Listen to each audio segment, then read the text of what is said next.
오늘은 누가복음 9장 37절에서 56절까지를 함께 살펴보겠습니다. 37절에서 42절까지 함께 읽겠습니다. 이튿날 산에서 내려오시니 큰 무리가 맞을새 무리 중에 한 사람이 소리질러 가로되 선생님 청컨대 내 아들을 돌아보아 주옵소서.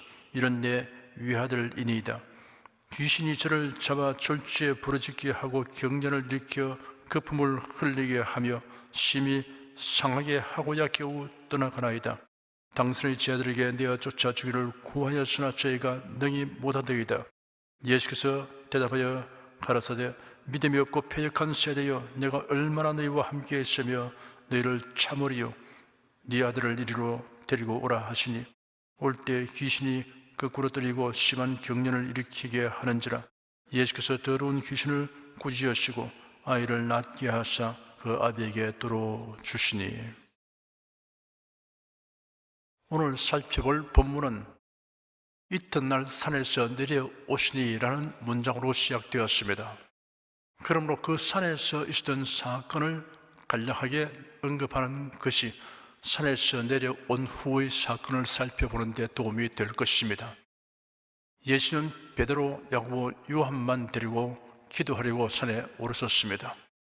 예수는 한 곳에 자리를 정한 후 기도하기 시작하셨는데 제자들은 고나여 졸았습니다.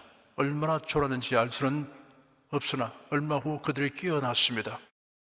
깨어난 즉시 굉장한 광경을 보게 되었습니다. 찬란하게 용모가 변화된 예수님의 모습을 보았습니다. 예수님의 얼굴이 해같이 빛나며 그 옷이 휘어져 광채가 나는데 세상에 빨래하는 사람이 그렇게 희게 할 수 없을 만큼 심히 휘어졌습니다.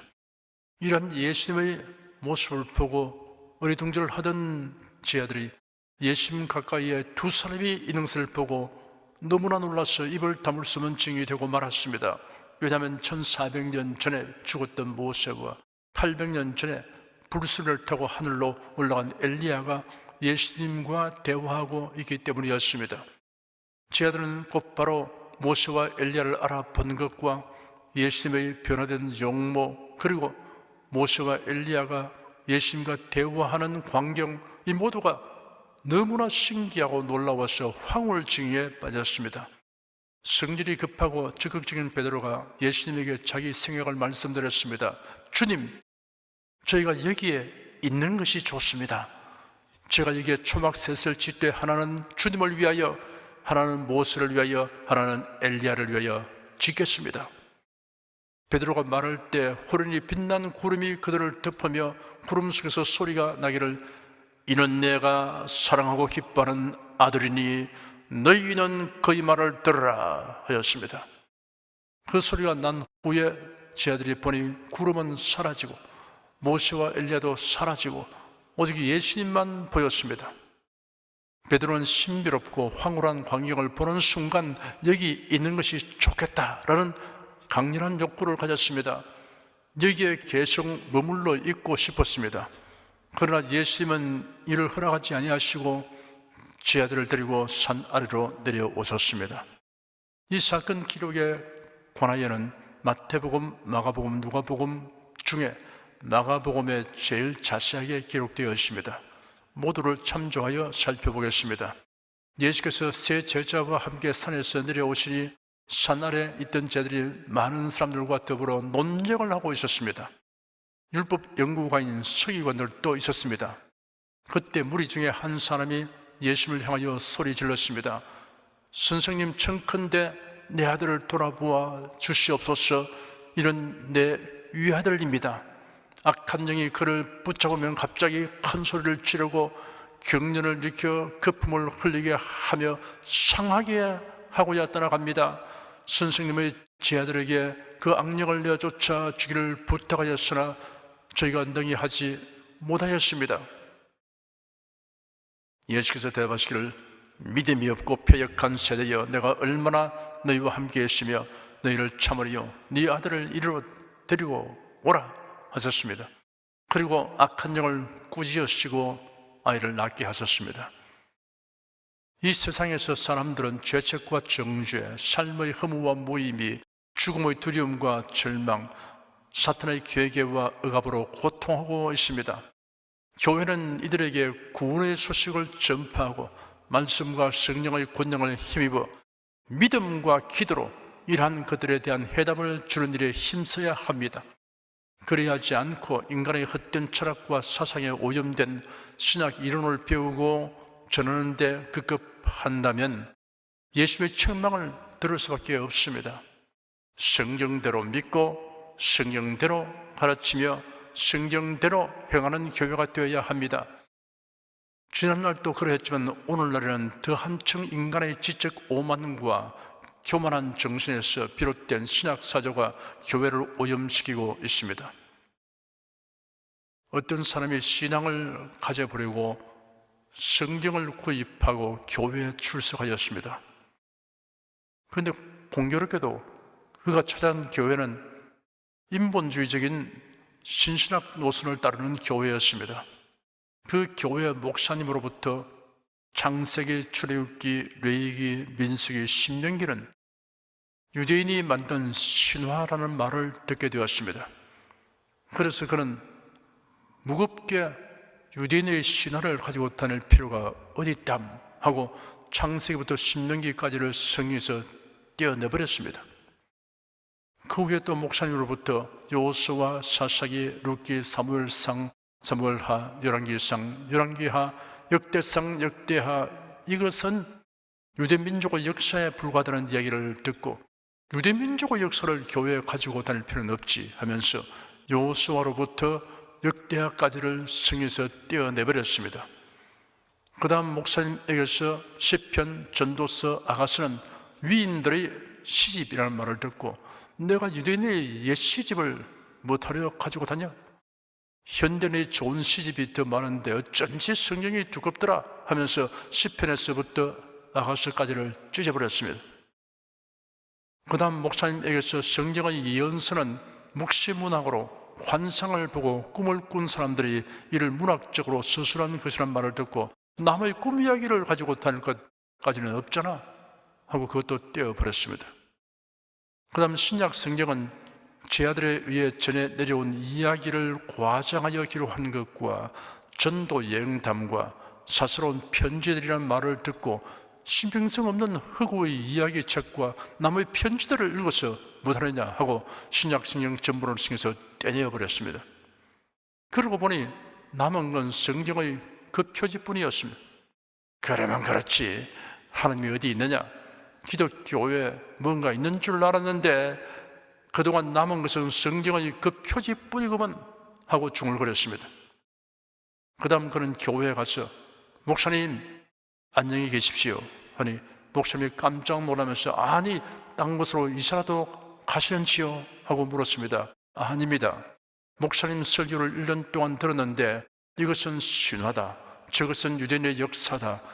저것은 유대인의 꿈을 문학적으로 기록하는 것이다 라고 하는 것마다 소용없길래 그 부분을 잘라내어 버렸더니 이제 남은 것은 성경의 그 표지뿐입니다. 그러니 이제는 졸업을 해야죠 라고 말하면서 떠나가 버렸습니다. 교회는 영적 갈급함을 해결해 주는 곳이 되어야 합니다. 성경은 하나님의 말씀이며 인생을 향한 사랑과 치유와 구원의 말씀이며 1.1획도 변함없는 하나님의 말씀임을 전하고 가르쳐야 합니다. 그리하여 하나님의 말씀으로 말미암는 믿음과 소망을 갖게 해주는 곳이 되어야 합니다. 예수 그리스도의 이름으로 마귀를 대적하여 물리치고 병고침 받기 위해 기도해야 합니다. 믿음으로 기도해도 해결되지 않는 것과 기도하지 않아서 해결되지 않은 것은 그 의미가 천양지차입니다. 그 의미를 낱낱이 다 설명해 줄 사람은 없습니다. 다만 날이 갈수록 그 의미를 더 많이 깨닫는 것이 신앙적 이해력의 향상입니다. 성도들은 주님께서 은장하신 말씀과 성령의 권능에 대한 철저한 믿음을 가지고 담대히 행함으로 지금도 일하시는 하나님의 도우심을 체험하며 또한 많은 사람들이 체험하도록 이끌어 주어야 합니다. 성경에 기록되기를 믿는 자에게 이런 표적이 따른다고 하였으며 예수 그리스도는 어쩌나 오늘이나 영원토록 동일하시다고 하였습니다. 43절에서 45절까지 함께 읽겠습니다. 사람들이 다 하나님의 위엄을 논라니라. 저희가 다 그 행하신 모든 일을 희히 여길세. 예수께서 제 아들에게 이르시되 이 말을 너희 귀에 담아두라. 인자가 장차 사람들의 손에 넘겨오리라 하시되 저희가 이 말씀을 알지 못하였나니 이런 죄로 깨닫지 못하게 숨김이 되었음이라. 또 저희는 이 말씀을 묻기도 두려워하더라. 예수님의 말씀과 행하신 이적을 목도한 무리들은 충격적인 감동을 받고 놀라움에 입을 다물 수 없는 증이었습니다. 그런데 예수님은 제 아들에게 전날 이미 일러주신 대로 앞으로 사람들의 손에 넘기어서 십자가에 못 박혀 죽을 것을 또다시 말씀하셨습니다. 이 말을 너희 귀에 담아 두라고 하심으로 유념하도록 당부하셨습니다. 제 아들은 변화산 위에서의 체험과 산 아래에서 방금 목도한 광경으로 인한 흥분과 감동이 그들의 마음에 가득 차 있었습니다. 그러니 예수님의 고난에 대한 말씀은 도대체 이해할 수 없었습니다. 그런 일이 일어나서는 안 된다고 아주 부정하고 싶었기 때문에 왜 이런 말씀을 하신가를 묻는 것마저도 두려워하였습니다. 주님의 말씀을 듣는 사람은 순수하게 받아들여야 합니다. 아전 인수격으로 자신이 원하고 주장하는 것에 유리하게 해석하는 일이 없어야 합니다. 하나님은 구세주가 세상에 오심에 대하여 선지자들을 통하여 명확하게 예언하고 이를 기록하게 하셨습니다. 구세주가 먼저 인생들의 죄를 대속하시려고 세상에 오셔서 고난받으시고 대속의 죽음을 죽으실 것과 세상 끝에 다시 오셔서 세상을 심판하실 것에 대한 예언입니다. 히브리서 9장 28절에는 이와 같이 그리스도도 많은 사람의 죄를 담당하시려고 단번에 들이신 바 되셨고 구원에 이르게 하기 위하여 죄와 상관없이 자기를 바라는 자들에게 두 번째 나타나시리라고 기록되었습니다. 메시아에 관하여 여러 번에 걸쳐 다양한 방법으로 계시하셨으나 이스라엘 사람들은 다윗과 솔로몬 당시와 같은 이스라엘의 영광을 회복하고 세상을 통치하실 메시아를 고대하였습니다. 성경의 예언을 자신들의 소원과 기대에 맞추어 왜곡되게 해석하고 믿었습니다. 예수님의 제자들도 이와 다르지 않았습니다. 그러므로 예수님이 앞으로 겪게 될 고난에 대하여 거듭 말씀하셨음에도 그 말씀을 이해하지 못하였습니다. 심지어 바르게 알게 되는 것조차 끓이고 깊이 하였습니다. 주님 앞에서 마음을 비우고 열어놓아야 합니다. 달리 말하여 자기 주장과 이론으로 주님의 말씀을 해석하고 판단하는 폐단을 깨끗이 제거해야 합니다. 성경으로 성경을 해석하고 주님의 말씀으로 주님의 말씀을 해석해야 합니다. 주님의 말씀을 사람이 만든 철학, 사상, 이론의 틀에 집어넣어 해석하면 왜곡된 해석이 나오게 됩니다. 민중신학, 해방신학, 신신학, 자유주의 신학, 여성신학 등의 신학 이론으로 성경을 해석하는 행태는 갖가지 폐단을 발생시킵니다. 성경이 무엇을 어떻게 말씀하신가를 들으려고 하지 않고 내가 어떻게 성경을 해석할까를 생각하면 온갖 쓰레기 같은 이론을 만들어냅니다. 예수께서 제 아들에게 앞으로 전개될 일을, 그것도 일이 진전되는 과정까지 아주 상세하게 예고하셨습니다. 그럼에도 불구하고 제 아들은 그 말씀을 제대로 이해하지 못하고 그런 일이 일어나서는 안 된다고 부정하고 자신들이 원하는 방향으로 일이 진전되기를 바랐습니다. 이런 현상이 기독교회의 일부에서 지금까지 다양한 형태로 거듭되고 있습니다. 46절에서 48절까지 함께 읽겠습니다.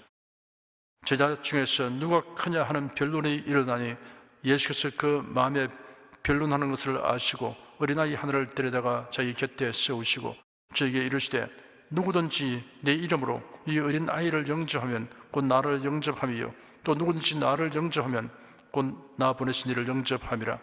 너희 모든 사람 중에 가장 작은 그이가 큰 자니라. 제 아들은 여전히 오해에서 비롯된 메시아 관념을 버리지 못했습니다. 그러니 제 아들은 몇 날 후면 주님께서 권력을 잡으시고 나라를 통치하실 것이라고 예상하였습니다. 그날의 제자들 중에 누가 더 높은 자리에 앉을 것인가를 각기 생각하였습니다. 그러다 보니 그들 중에 누가 더 높으냐 하는 것으로 말다툼이 일어났습니다. 이러한 제자들의 마음을 아신 예수께서 어린아이 하나를 데려다가 자기 곁에 세우시고 제자들에게 말씀하시기를, 누구든지 내 이름으로 이 어린아이를 영접하는 자는 나를 영접하는 것이요, 누구든지 나를 영접하는 자는 나를 보내신 분을 영접하는 것이다. 너희 모든 이들 가운데서 가장 작은 자가 큰 자이다 하였습니다. 이 장면과 유사한 내용이 기록된 마가복음과 마태복음의 기록을 대조하여 보면 본문을 이해하는 데 도움이 됩니다.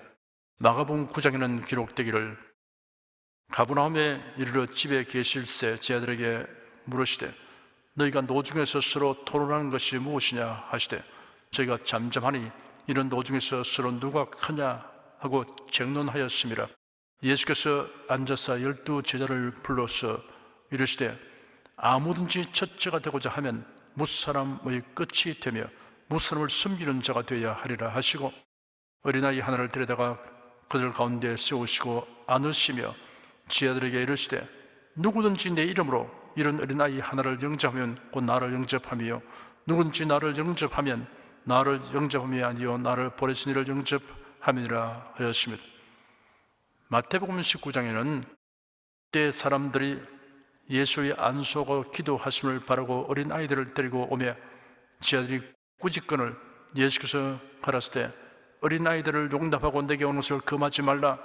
천국이 이런 자의 것이니라 하시고 저희 위에 안수하시고 거기서 떠나시니라 라고 기록되었습니다. 마태복음 18장에는 오늘 본문에 상하는 장면이 있습니다.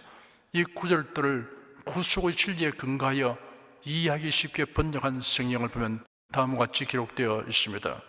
그때 제자들이 예수께 와서 하늘나라에서 누가 제일 위대한가를 물었다. 예수께서는 어린아이 하나를 불러 그들 가운데 세우고 말씀하셨다. 내가 진정으로 말한다. 너희가 죄에서 돌아서서 하나님께로 돌아와 어린아이와 같이 되지 않으면 너희는 결코 하늘나라에 들어가지 못할 것이다. 그러므로 누구든지 이 어린아이와 같이 자기를 낮추는 사람이 하늘나라에서 가장 위대한 사람이다. 또 누구든지 나를 생각해서 이런 어린아이 하나를 받아들이면 곧 나를 받아들이는 것이다. 어린아이는 자신의 약함과 부족을 알고 부모의 보호를 믿으며 의지합니다. 그리고 부모의 말을 그대로 믿습니다. 예수 그리스도를 영접하려면 어린아이 같이 되어야 합니다. 그리고 하나님을 섬기는 자세도 그러해야 합니다. 당시 유대 사회에서는 군중들을 계수할 때 아이와 여자 외에 몇 명이라고 하였습니다. 어린아이를 무시하는 처사입니다. 그런데 예수님은 오히려 연약하고 부족한 자들을 사랑하시고 소중히 여기셨습니다. 그러므로 예수 그리스도를 영접한 사람은 예수 그리스도의 마음으로 사람을 보아야 합니다. 특권의식, 우울감, 경쟁심을 버리고 예수 그리스도에게로 인도하고 사랑해야 할 대상으로 보아야 합니다. 노비 제도가 있던 로마 시대의 초대 교회에는 노비들이 교회에 많이 왔습니다. 그 사람의 사회적 신분이 이하하던 서로 형제, 자매라고 불렀고 종이 주인과 함께 성찬에 참여하는 것이 교회였기 때문입니다.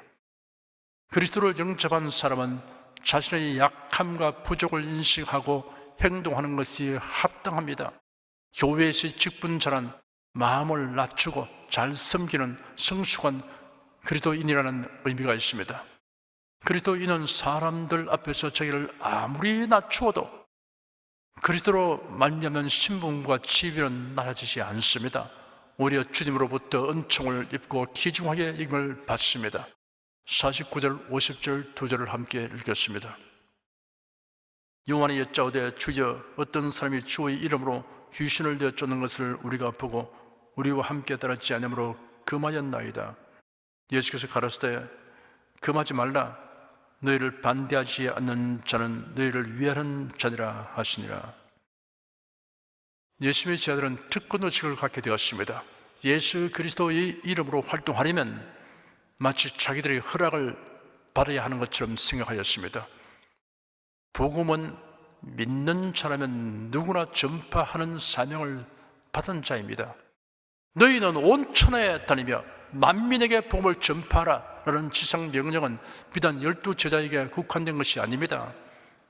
다만 사리 사욕을 가지고 비윤리적으로 행하는 자는 경계해야 하지만 착하고 좋은 마음으로 복음을 전하는 이상 교파와 교단이 달라도 그래도 안에서 하나이며 서로를 위하는 자입니다. 우리가 외지에서 그리스도인을 만나면 생면부지일지라도 반갑고 친밀한 느낌을 갖게 됩니다. 그리스도 안에서 하나님의 권속이기 때문입니다. 여객기가 없던 시대에는 여객선이 주요 운송수단이었습니다. 바다 건너 먼 나라로 왕래하는 여객선은 여러 날 혹은 여러 달 망망한 바다를 항해합니다. 동행이 없이 이런 여객선에 승선한 사람, 더욱이 외국어를 하지 못하는 여행자는 몹시 지루한 시간을 보내야 합니다. 그런 시절에 어떤 분이 대양을 왕래하는 여객선에 승선했는데 유보 갑판으로 나가서 벤치에 앉았습니다. 옆자리에 다른 분이 있었으나 외국어를 모르므로 인사를 나눌 수 없었습니다. 망망한 바다를 바라보니 창조주 하나님의 능력과 솜씨를 생각하게 되었습니다. 그래서 할렐루야 했더니 옆에 계신 분이 아멘 하였습니다. 이분이 그리스도인이구나 라고 생각되어 가볍게 목례를 하며 미소를 보냈더니 그분도 그렇게 담대를 했습니다. 나직하게 찬송을 불렀습니다. 예수 사랑하심은 거룩하신 말일세. 그러자 옆에 그분이 Jesus loves me, this I know, for the Bible tells me so 라고 따라서 불렀습니다. 국적과 인종과 언어가 다르고 말이 통하지 않아도 피차 그리스도인이라는 신분 확인이 되니 매일 가판에 만나 할렐루야 아멘 하고 찬송을 부르니 은혜가 넘쳐서 지루함 없이 선박 여행을 하였습니다. 51절에서 56절까지 함께 읽겠습니다.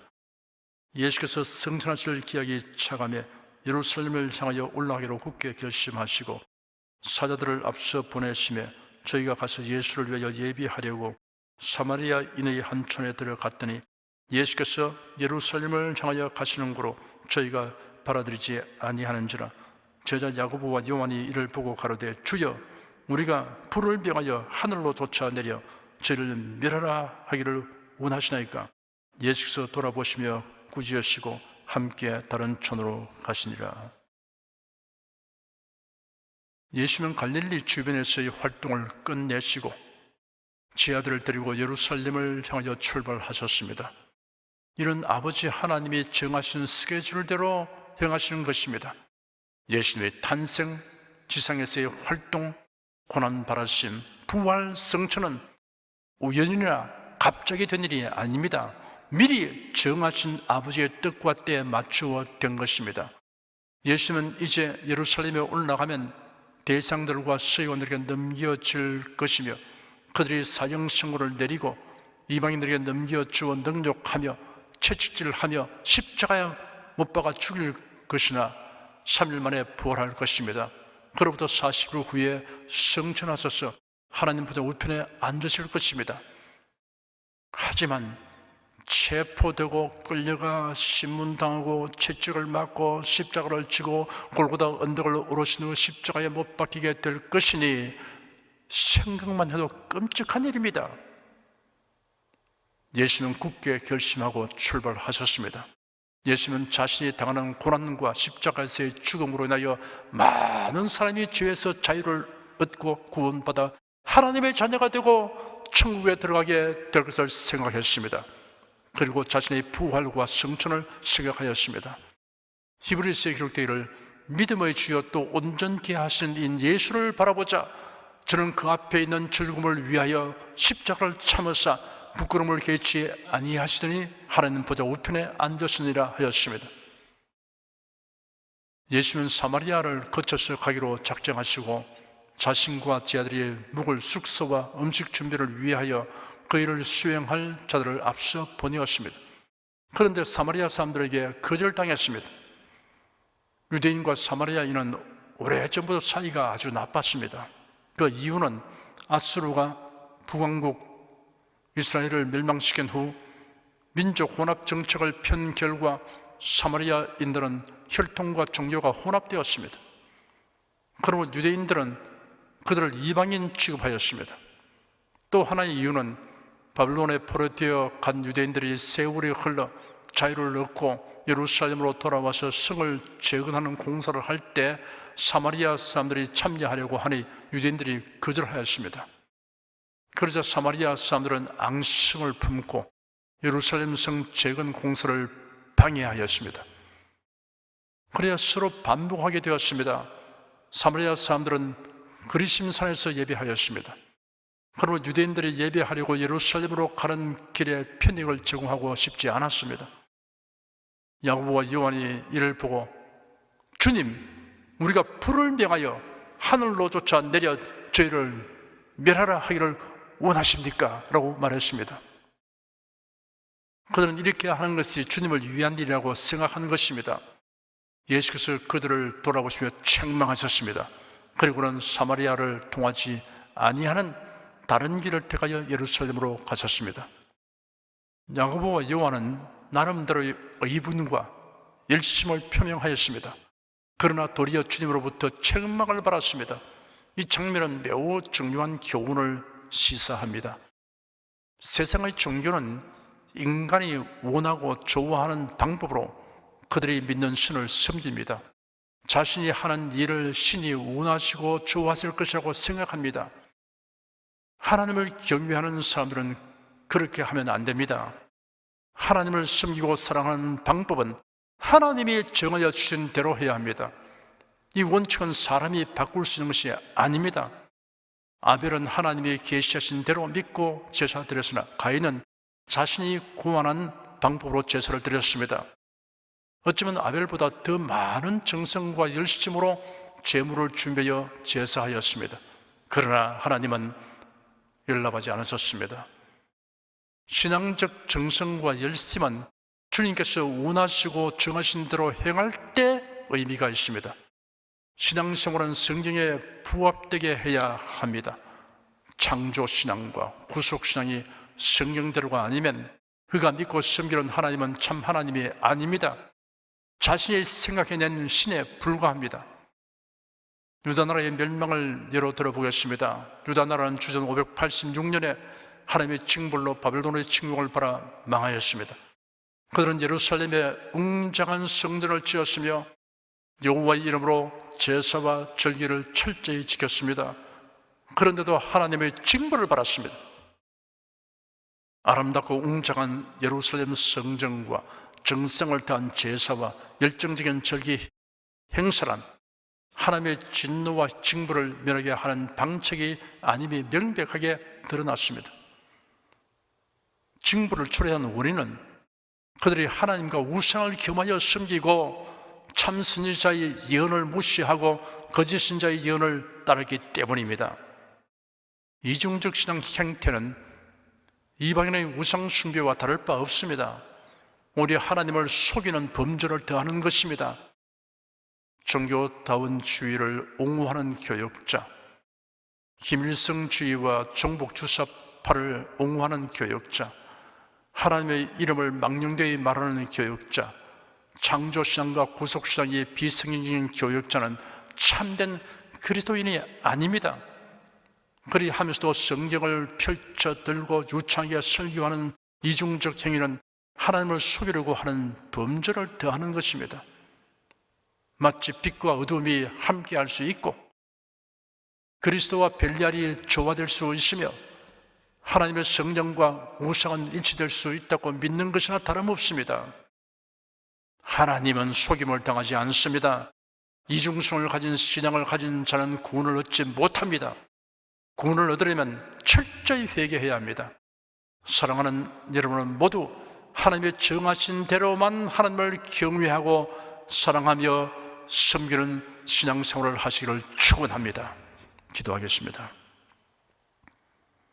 인생들을 구원하시려고 세상에 오셔서 대속의 죽음을 죽으시고 부활 승천하신 구세주 예수께서 구원 얻은 성도들을 부활하게 하시고 세상을 심판하려 다시 오심을 아는 지식을 주시고 믿음을 주신 하나님께 감사드립니다.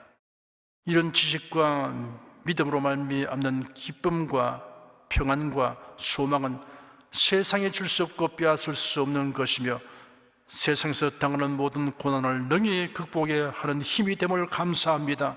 주 예수 그리스도 이름으로 기도드립니다. 아멘.